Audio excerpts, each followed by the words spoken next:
Welcome to Saranya TV. ముందుగా headlines చూద్దాం.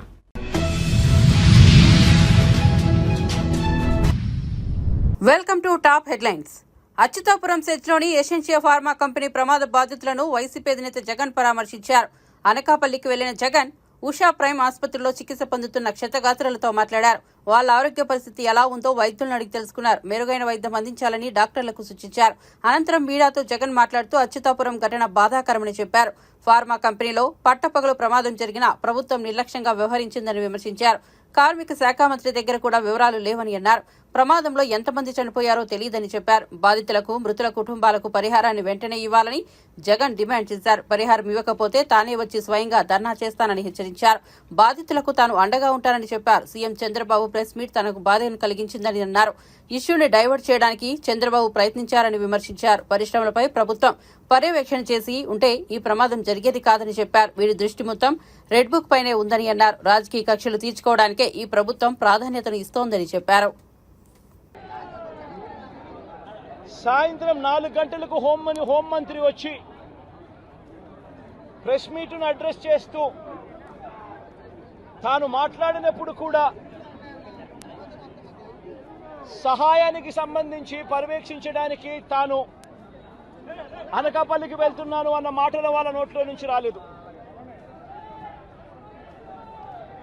మరో గంట తర్వాత అంటే సాయంత్రం 5 గంటల ఆ ప్రాంతంలో కార్మిక శాఖ మంత్రి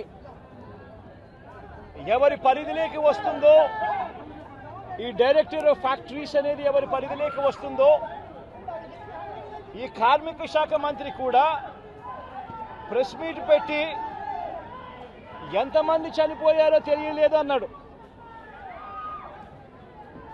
వివరాలు లేవు అని మాట్లాడతాడు. తాను కూడా హుటాహుటిన అక్కడికి వెళ్ళాలి అనే తాపత్రయం కూడా చూపించడు. ఘటన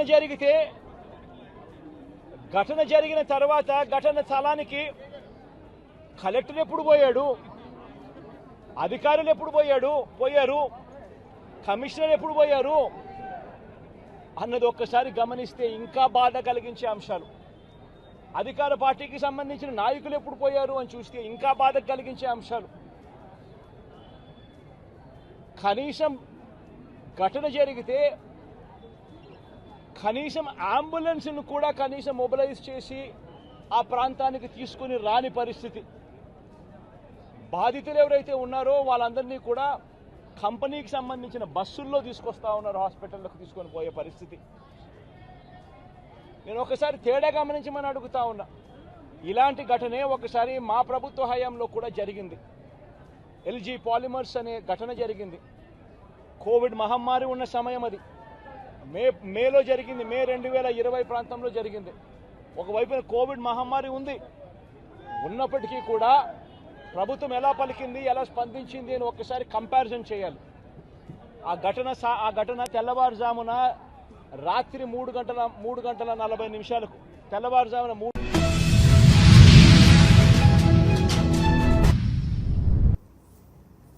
కేంద్ర టెలికాం శాఖ మంత్రి జ్యోతిరాదిత్య సింధియాను తెలంగాణ ముఖ్యమంత్రి రేవంత్ రెడ్డి కలిశారు. ఉప ముఖ్యమంత్రి మల్లు భట్టి విక్రమార్క, మంత్రి జూపల్లి కృష్ణారావుతో కలిసి కేంద్ర మంత్రిని కలిశారు.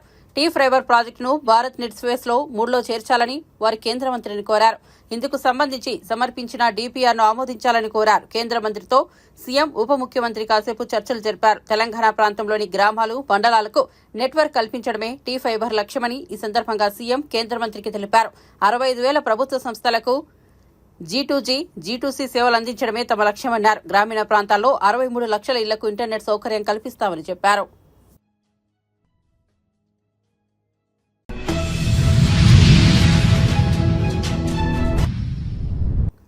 ఏపీకి చంద్రబాబు అనుభవం అవసరమని డిప్యూటీ సీఎం పవన్ కళ్యాణ్ అన్నారు. రాష్ట్రాన్ని అప్పుల బారి నుంచి తప్పించేందుకు, సంపద సృష్టించేందుకు చంద్రబాబు అనుభవం అవసరమని చెప్పారు.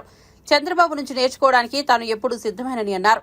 పంచాయతీలకు ప్రభుత్వ పరంగా ఆస్తులు లేకపోతే వ్యర్థమని పవన్ చెప్పారు. ప్రతి పంచాయతీకి సొంత భూమి ఉండాలని అన్నారు. ప్రభుత్వ భూములను కబ్జా చేస్తే ఊరుకోబోమని, అవసరమైతే గూండా యాక్ట్ తెస్తామని చెప్పారు. గ్రామాల్లో క్రీడా మైదానాలు కూడా లేని దుస్థితి నెలకొందని ఆవేదన వ్యక్తం చేశారు. ప్రభుత్వ భూములు ఉంటే నిర్మాణాలు చేసుకోవచ్చని చెప్పారు. దాతలు ముందుకు రావాలని, తాను కూడా నిధులు తీసుకొచ్చి క్రీడా మైదానాలను ఏర్పాటు చేయిస్తానని తెలిపారు. అద్భుతాలు చేయడానికి చేతిలో మంత్రదండం లేదని, కానీ గుండెల నిండా నిబద్ధత ఉందని పవన్ పేర్కొన్నారు. అప్పుల్లో ఉన్న రాష్ట్రాన్ని గట్టెకెక్కించే సత్తా చంద్రబాబుకు మాత్రమే ఉందని చెప్పారు. ఎంతో పరిపాలన అనుభవం ఉన్న చంద్రబాబు నుంచి నేర్చుకోవాలని తపన తనకుందని అన్నారు. ప్రజల కోసం కూలీగా పనిచేసేందుకు సిద్ధమని చెప్పారు. మొదటి తారీఖునే ఆయన పెన్షన్లు ఇవ్వగలిగారు. అది ఆయన అనుభవం. నాకు ప్రజాదరణ ఉండొచ్చేమో, కానీ పరిపాలన అనుభవం లేదు. నేను నాకంటే బాగా ఆలోచించగలిగే వాళ్ళని, నాకంటే రాష్ట్రం కోసం పనిచేసే వాళ్ళ వెంట నడవడానికి, వాళ్ళ వెనక నడవడానికి, వాళ్ళ పక్కన నడవడానికి, నేర్చుకోవడానికి నేనే సంకోచించే వ్యక్తిని కాదు. అలాంటి అనుభవజ్ఞుడి దగ్గర, అలాంటి పరిపాలనా దక్షత ఉన్న గౌరవ ముఖ్యమంత్రి చంద్రబాబు గారి దగ్గర నేర్చుకోవడానికి నేను ఎప్పుడు సంసిద్ధతగానే ఉంటాను తప్ప నేను దాన్ని ఏ మాత్రం తక్కువ అనుకోను. ఇది ఎందుకు మీకు దృష్టికి తీసుకొస్తున్నానంటే, ఇన్ని కోట్ల మంది ప్రజలకి ఒక నాయకులు సరిపోరు. చాలా మంది నాయకుల సమూహం కావాలి.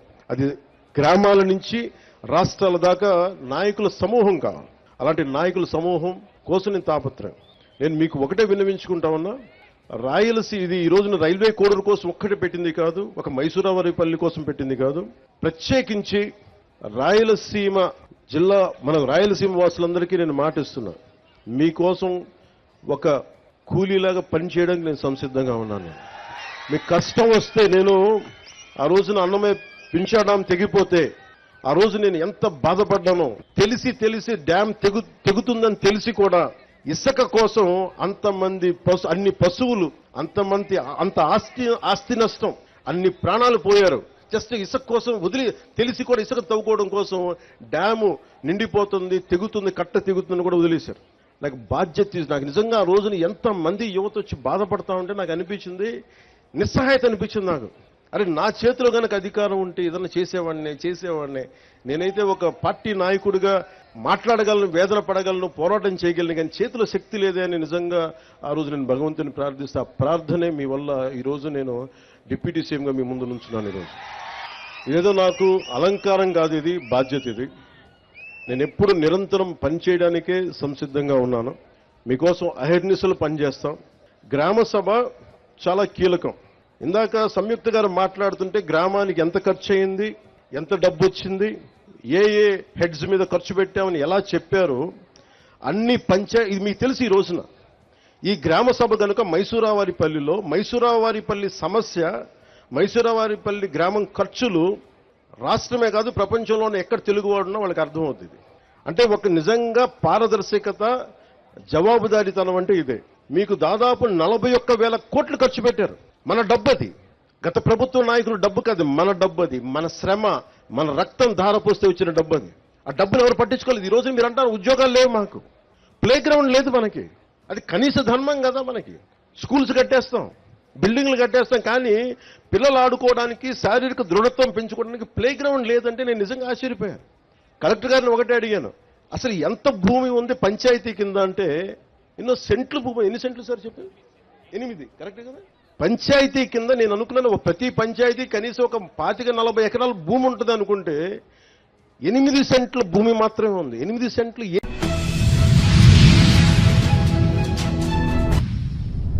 వైసీపీ నేత మాచర్ల మాజీ ఎమ్మెల్యే పిన్నెల్లి రామకృష్ణారెడ్డికి ఏపీ హైకోర్టులో భారీ ఊరట లభించింది. ఎన్నికల రోజున పాల్వాయి గేట్ పోలింగ్ కేంద్రంలో ఈవీఎంను ధ్వంసం చేసిన కేసుతో పాటు పోలీసులపై దాడి కేసుల్లో ఆయనకు హైకోర్టు బెయిల్ మంజూరు చేసింది. బెయిల్ సందర్భంగా పలు షరతులు విధించింది. 50,000 విలువైన 2 పూచీకత్తులను సమర్పించాలని, పాస్పోర్టును అప్పగించాలని, ప్రతివారం పోలీస్ స్టేషన్లో సంతకం చేయాలని ఆదేశించింది. పిన్నెల్లి ప్రస్తుతం నెల్లూరు సెంట్రల్ జైల్లో ఉన్నారు. హైకోర్టు బెయిల్ ఇవ్వడంతో ఆయన జైలు నుంచి విడుదల కానున్నారు. పిన్నెల్లి విడుదలవుతున్న నేపథ్యంలో నెల్లూరు సెంట్రల్ జైలు వద్ద భద్రతను పెంచారు. జైలు వద్ద బారికేడ్లు ఏర్పాటు చేశారు.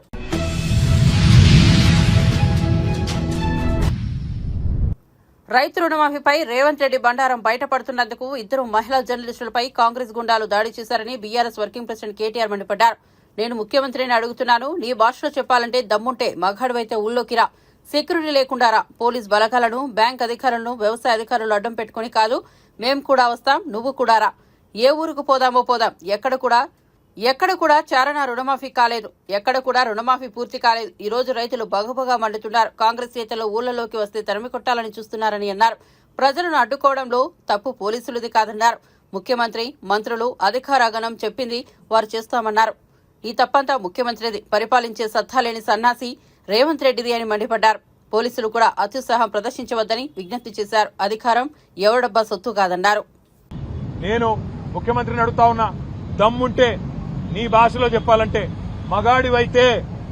మగాడివైతే ఊళ్ళల్లోకి రా, సెక్యూరిటీ లేకుండా రా, పోలీస్ బలగాలను అడ్డం పెట్టుకొని కాదు, బ్యాంక్ అధికారులను అడ్డం పెట్టుకొని కాదు, వ్యవసాయ అధికారులను అడ్డం పెట్టుకొని కాదు, మేము కూడా వస్తాం, నువ్వు కూడా రా.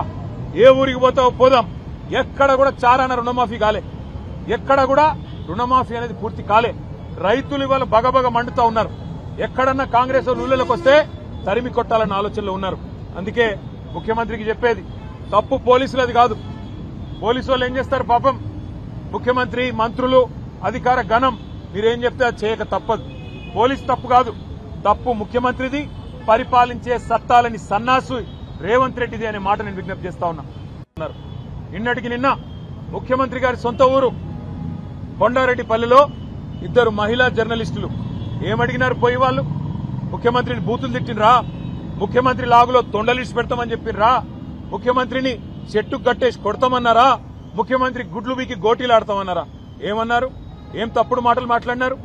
వాళ్ళు పోయి కేవలం ముఖ్యమంత్రి సొంత ఊళ్ళో రుణమాఫీ అయిందా లేదా అని రైతులను అడుగుతుంటే అక్కడ కాంగ్రెస్ చిల్లరగాళ్లు, కాంగ్రెస్ కిరాయి గూండాలు 2 మహిళా జర్నలిస్టుల మీద దాడి చేయడమే కాకుండా వారిని కొండారెడ్డిపల్లె నుండి, అచ్చంపేట నియోజకవర్గం నుండి కల్వకుర్తి నియోజకవర్గం వెల్దండ పోలీస్ స్టేషన్ దాకా వాళ్లను కార్లేసుకొని సినిమాల్లో చూపెట్టినట్టు వాళ్ళను వెంబడించి బెదిరించి వాళ్ళ మీద పడి రక్కినంత పనిచేసి నికృష్టంగా, ఈ ముఖ్యమంత్రి నికృష్ట మనస్తత్వానికి ఒక నిదర్శనంగా కాంగ్రెస్ నాయకులు, కాంగ్రెస్ కార్యకర్తల తీరు ఉందని చెప్పక తప్పడం లేదు.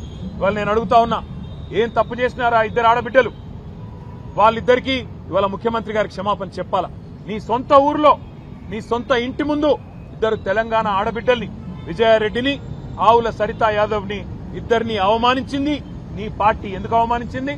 ఒకే ఒక కారణం, నీ బండారం బయట పెడుతున్నందుకు, నీ రుణమాఫీ జరగలేదు అనే వాస్తవాన్ని ప్రజల్లోకి తీసుకుపోతున్నందుకు ఇవాళ వాళ్ళ మీద ఈ రకంగా దాడి చేయడమే కాకుండా మళ్లీ నిన్నటి నుంచి నికృష్టమైన రోత బుట్టిచ్చే వార్తలతో సోషల్ మీడియాలో కూడా నికృష్టమైన మాటలు మాట్లాడుతూ ఉన్నారు కాంగ్రెస్ నాయకులు.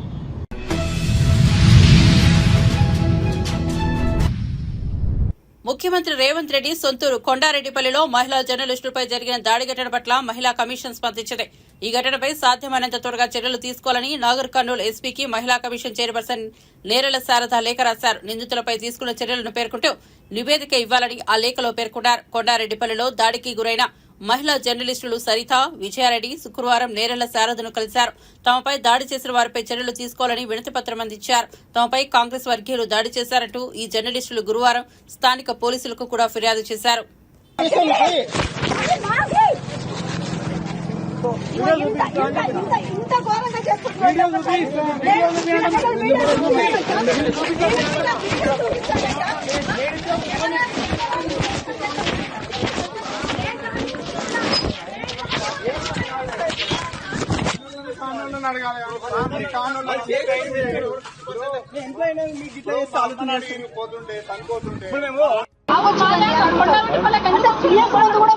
పిఎస్ కూడా మీరు మా మీదకి వస్తున్నారంటే ఎంత దౌర్జన్యం సార్?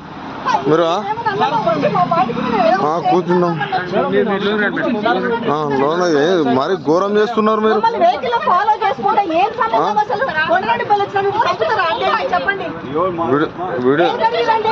సార్ పోలీస్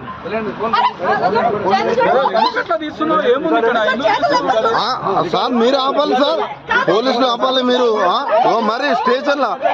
మరి స్టేషన్లే సార్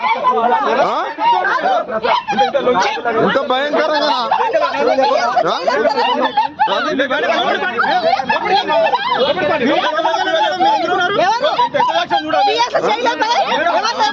పిఎస్ లోకి వచ్చి ఇదేం సార్ ఇంత ఘోరంగానా? తీయండి.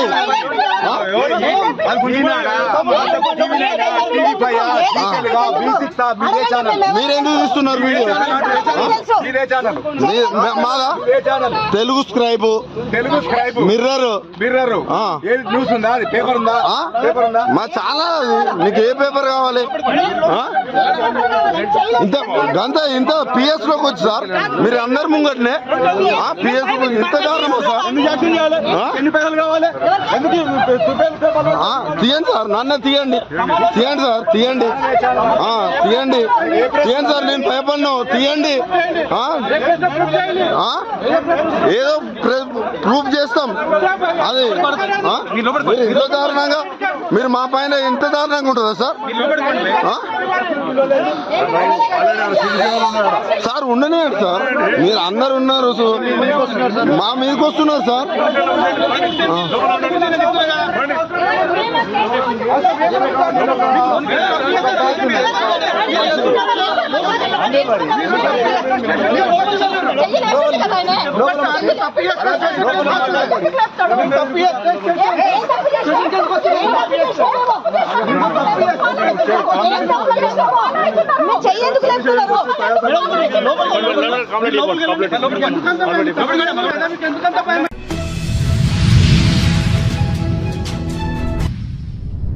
అధికారులకు బదులు బీఆర్ఎస్ వాళ్లే వెళ్లి కొలవాలని, అక్రమమని తేలితే కూల్చేసుకోండని కేటీఆర్ హరీష్ రావులకు సవాల్ విసిరారు. హైడ్రాను తాము ఓ మంచి ఉద్దేశంతో తెచ్చామన్నారు. ఎఫ్టీఎల్ బఫర్ జోన్ పరిధిలోని నిర్మాణాలను అనుమతించేది లేదన్నారు. అలాంటి కట్టడాలను కూల్చివేస్తున్నామన్నారు. అవన్నీ గత ప్రభుత్వం హయాంలో జరిగిన నిర్మాణాలని విమర్శించారు. ఆయన శుక్రవారం గాంధీభవన్లో నిర్వహించిన మీడియా సమావేశంలో మాట్లాడారు. గతంలో ఏదైతే టీఎస్పీఎస్సీ ద్వారా జరిగిన అనేక అక్రమాలు, దోపిడీలు, అన్యాయాలని సరిదిద్దుతూ స్వచ్ఛమైన మంచి టీంని టీఎస్పీఎస్కి ఇచ్చి గ్రూప్ 1 నుంచి గ్రూప్ 4 వరకు వేలాదిగా నోటిఫికేషన్లు ఇప్పటికే వివిధ స్థాయిల్లో ఉన్నాయి. మెగా డిఎస్సి ద్వారా 11,056 టీచర్స్ పోస్ట్కి నోటిఫికేషన్ ఇచ్చి ఎగ్జామ్ పూర్తయింది. అంటే యువత విషయంలో కూడా యువతకి చేతులెత్తి దండం పెట్టాలి. మొన్న ఈ టీఎస్పీఎస్సీ ద్వారా ఏదైతే ఎగ్జామ్స్ జరుగుతుంటే ఇప్పుడు రైతుల్ని ఎలా అయితే రెచ్చగొట్టారో, ఇప్పుడు రైతుల మీద మళ్ళీ వాళ్ళ ఇంకా కచ్చబోలా రైతుల మీద వాళ్ళది ఏంటంటే, మాకు హైదరాబాద్లో సీట్లు వచ్చినాయి తప్ప గ్రామీణ ప్రాంతాల్లో మాకు సీట్లు రాలేదు అంటే రైతులు మాకు ఓట్లేయలేదు. వాళ్ళ మీద కచ్చ పెంచుకొని ఈ ప్రభుత్వం, గత ప్రభుత్వం ఆ కచ్చను తీర్చుకునే విధంగా మొన్న నిరుద్యోగ యువత మీద ఏ రకంగా అయితే రెచ్చగొడితే గౌరవ ముఖ్యమంత్రి గారు, ఉప ముఖ్యమంత్రి గారు, మిగతా పెద్దలంతా మాట్లాడింది గ్రహించి యువత నిజాన్ని అర్థం చేసుకొని వాళ్ళు శాంతించారు.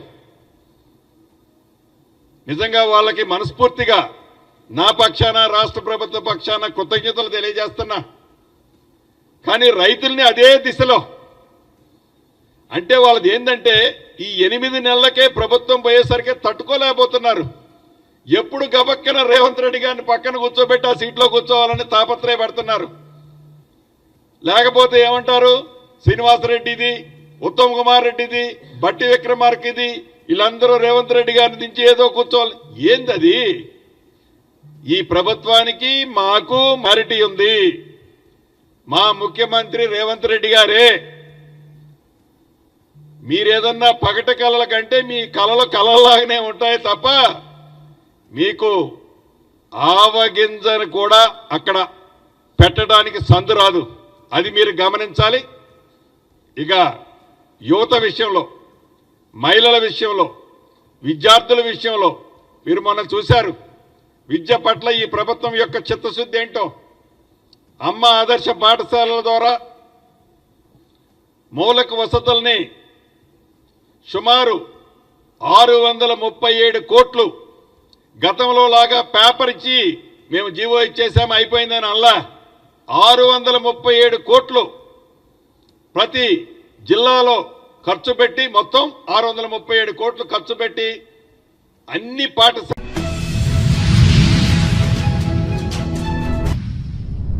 దేశంలో మహిళలపై దాడులు రోజురోజుకు పెరుగుతున్నాయని సిపిఐ జాతీయ కార్యదర్శి నారాయణ అన్నారు. హన్మకొండలో సిపిఐ రాష్ట్ర నిర్మాణ కౌన్సిల్ సమావేశంలో ఆయన మీడియాతో మాట్లాడారు. కోల్కతా వైద్యురాలి ఘటనలో మమతా బెనర్జీని దోషిగానే చూస్తున్నామని సంచలన వ్యాఖ్యలు చేశారు. ఈ విషయంలో ఆమె నైతిక బాధ్యత వహించాల్సిందేనని డిమాండ్ చేశారు. బీహార్లో రూలింగ్ పార్టీకి చెందిన వ్యక్తులు ఒక యువతపై అత్యాచారం చేశారని, మహారాష్ట్రలో 5 ఏళ్ల చిన్నారిని లైంగిక దాడి చేశారని వెల్లడించారు. ఇతను హోస్ట్ అవుతారు మోడీ కూడా. అప్పుడు అదాని హసీనా కలిసి డ్యూయెట్ ఆడుకోవాల్సిందే. ఈ దేశం వదలాల, ఆయన ఆ దేశం వదలాల, ఎక్కడో డ్యూయెట్లు వేసుకుంటారు ఏడాదిలో పోయి. ఆ పరిస్థితి ఉంది. దీన్ని మనం రాష్ట్రాలలో బీజేపీకి వ్యతిరేకంగా ఉన్నటువంటి రాష్ట్రాలని గవర్నర్తో పరిపాలిస్తున్నారు. ఇప్పుడు ఆమ్ ఆద్మీ పార్టీ ఏమైంది ఢిల్లీ బీజేపీ వ్యతిరేకిస్తారు కాబట్టి కష్ట సాధింపులు గట్టిగా నిలబడుతున్నారు. కేరళలో బీజేపీ వ్యతిరేక లెఫ్ట్ గవర్నమెంట్ కాబట్టి వాటిపైన దాడులు చేస్తున్నారు. చివరికి ముఖ్యమంత్రి సుప్రీంకోర్టుకు పోయి వేడుకుంటున్నాడు, మా బిల్స్ ఆపేస్తున్నారు వీళ్ళని చెప్పేసి. కర్ణాటక గవర్నమెంట్ ప్రభుత్వ చేత ఎన్నుకోబడిన గవర్నమెంట్ అది. ఆ ముఖ్యమంత్రికి ఆ గవర్నర్ నోటీస్ ఇస్తాడు ప్రాసిక్యూట్ చేయమని చెప్పండి. ఇతను నామినేట్ చేసేవాడు. కేంద్రం ద్వారా నామినేట్ చేయబడినటువంటి ఒక వ్యక్తి గవర్నర్ పోస్ట్ అడ్డం పెట్టుకొని జనం చేత ఎన్నుకోబడిన ముఖ్యమంత్రిని ప్రాసిక్యూట్ చేస్తున్నాడు. అదేంటే అవినీతి అంటున్నాడు. వాళ్ళకి చెప్తాడు, నేను మన కర్ణాటకలో ఉన్నా. వాళ్ళు చెప్పేదంటే ల్యాండ్ గ్రాంట్ తీసుకున్నారు. రాష్ట్ర ముఖ్యమంత్రి అది మైసూర్ అర్బన్ డెవలప్మెంట్లో ల్యాండ్స్ వచ్చినప్పుడు ల్యాండ్ తీసుకున్నారు. ల్యాండ్ అంటే ఇప్పుడు అమరావతి ల్యాండే కదా, చంద్రబాబు నాయుడు తీసుకున్న ల్యాండే. ఇక్కడ కూడా హైదరాబాద్లో హైవే వేసినప్పుడు కూడా ల్యాండ్ ఇచ్చారు అనమాట. అదే పాలసీ ఉంది. వాళ్ళు ల్యాండ్ తీసుకున్నారు. కానీ దాన్ని గవర్నర్ కొత్త పెట్టి చూసి ఆయన వ్యతిరేక ప్రభుత్వం కాబట్టి ఆ కాంగ్రెస్ పార్టీలో విచ్ఛిన్నం చేయడానికి ట్రై చేస్తున్నారు. అంటే గవర్నర్ పాత్ర తమిళనాడు, కేరళ, కర్ణాటక, ఢిల్లీ ఇవన్నిటిలో ఒక పాత్ర. వాళ్ళు ఓడిపోయినా సరే వాళ్ళ మనిషి ద్వారా ఎన్నికైన ప్రభుత్వాన్ని ఇబ్బంది పెట్టడానికి చేసేదని ప్రయత్నం చేస్తారు. ఇది ఫెడరల్ స్ఫూర్తికి వ్యతిరేకం, రాజ్యాంగ స్ఫూర్తికి వ్యతిరేకం. ఇది ఇట్లాంటి చేస్తున్నప్పుడు ఇంకొకటి సమస్య వచ్చింది. ఇందాక నేను రాజా చెప్పాడు, నేను మళ్ళీ చెప్పగలను. రేపు సెప్టెంబర్ 1వ తేదీ నుంచి 7వ తేదీ వరకు పెద్ద ఎత్తున ఆందోళన చేయబోతున్నాం. నిత్యావసరాలు పెరిగిపోయినాయి. ఈ 10 ఏళ్లలో ఆంజనేయుడు తోకలాగా పెరిగినాయి మొత్తం రేట్లు అంతా. అన్ఎంప్లాయ్మెంటు ఇవన్నీ వస్తూ ఉన్నాయి. జనంలో ఒక విధమైనటువంటి తిరుగుబాటు వస్తూ ఉంది. మొన్న గెలిపేది ఈయన మోడీ గెలిచాడు. మన ఎన్నికల్లో మోడీ గెలిచాడు తప్ప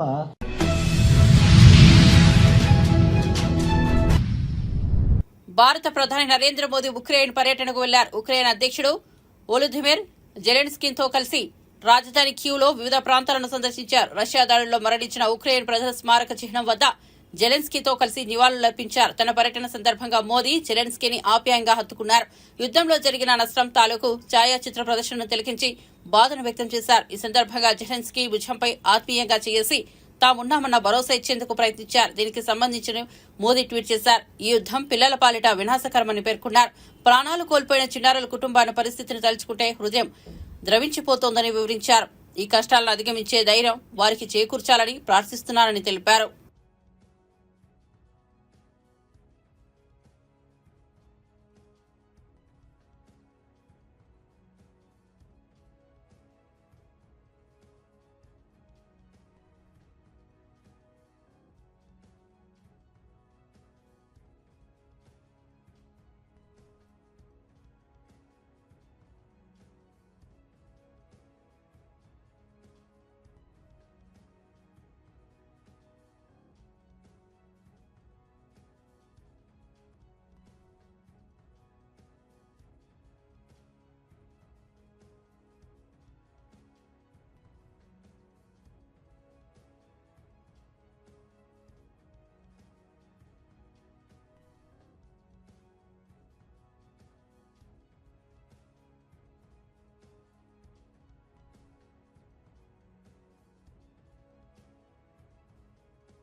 ప్రముఖ పుణ్యక్షేత్రం తిరుమలలో పూణేకు చెందిన ఓ భక్తుల బృందం అందరి దృష్టిని ఆకర్షించింది. ఓ కుటుంబానికి చెందిన కొందరు వ్యక్తులు భారీగా బంగారు ఆభరణాలు ధరించి జిగేల్మణి మెరిసిపోయారు. వారి ఒంటిపై దాదాపు 25 కిలోల బంగారం ఉన్నట్టు అంచనా. ఈ ఉదయం శ్రీవారి దర్శనం అనంతరం వారు ఆలయం వెలుపలికి రాగా అందరి కళ్ళు వాళ్లపైనే అంటే అతిశయోక్తి కాదు. కొందరు ఫోటోలు తీసుకుంటే మరికొందరు వీడియోలు తీశారు.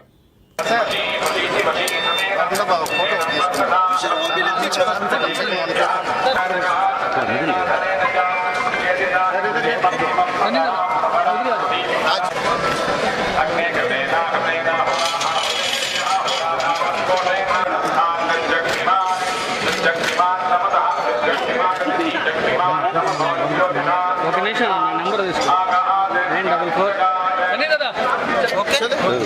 944 కానీ బా 50 ఊరికి ఇచ్చిన ఫోనా తీసేదా చెప్పాలి కదా. ఓకే అవుట్ సైడ్ దాదా సైడీనా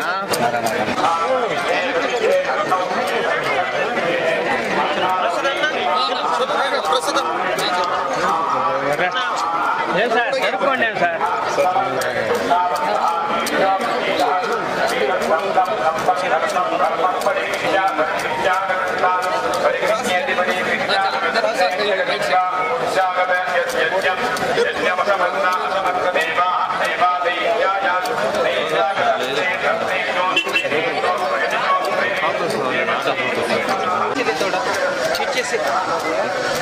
गाड़ी लेके फ्रंट आके आ जाओ. गणेश किधर है? देखो ना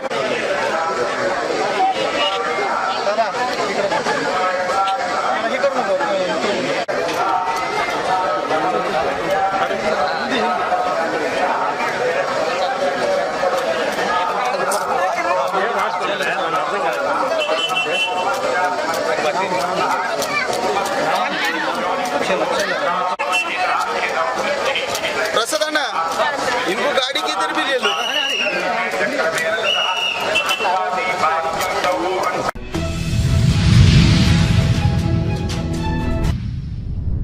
మరిన్ని అప్డేట్స్ కోసం చూస్తూనే ఉండండి శరణ్య టీవీ.